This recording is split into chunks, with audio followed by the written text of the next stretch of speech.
ఎన్నికల్లో వైసీపీకి ప్రజలు తగిన గుణపాఠం చెప్పినప్పటికీ ఆ పార్టీ నేతల్లో ఇంకా మార్పు రాలేదని హోంమంత్రి వంగలపూడి అనిత అన్నారు. పదే పదే ప్రభుత్వంపై విమర్శలు చేయడమే పనిగా వ్యవహరిస్తున్నారని మండిపడ్డారు. రాజధాని అమరావతి పైన దుష్ప్రచారం చేస్తున్నారని, ఇది సరైన పద్ధతి కాదని హెచ్చరించారు. అమరావతి ముంపునకు గురైందంటూ కొందరు నేతలు అవాస్తవ దుష్ప్రచారాలు చేస్తున్నారని ఆరోపించారు. 21 మెంబర్స్ ముఖ్యమంత్రులను మనం చూసుంటాం.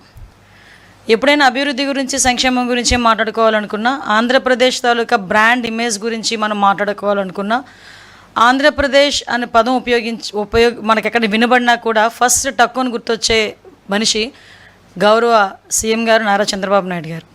ఎందుకంటే ప్రత్యేకంగా మనం ఎప్పటి నుంచి చూసినా కూడా అభివృద్ధిని, సంక్షేమాన్ని రెండు కళ్ళుగా చేసుకొని ఎన్ని ఆర్థిక ఇష్యూస్ ఉన్నప్పటికీ కూడా, అంటే ఆర్థికంగా మనం ఎక్కడ బలంగా లేకపోయినా, ఎటువంటి ఇష్యూస్ ఉన్నా కూడా ప్రజలకి మంచి చేయాలనే ఆలోచనతో ప్రజల శ్రేయస్సే పరమావధిగా భావించి ఈరోజు గౌరవ ముఖ్యమంత్రి గారు చేస్తున్న కార్యక్రమాలన్నీ కూడా మీ అందరికీ కూడా తెలిసినవే.